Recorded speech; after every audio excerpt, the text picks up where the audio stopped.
tanim natin na pipino. Oh, may bunga na siya.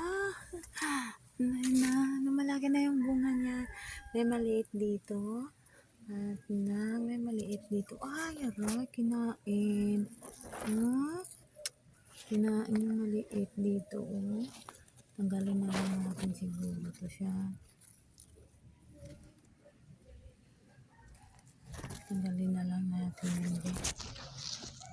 Kinain po.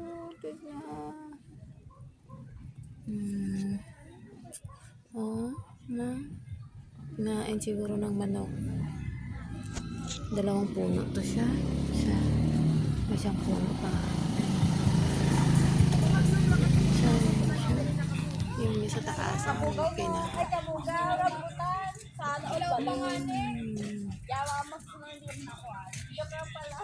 Tapos meron pa dito.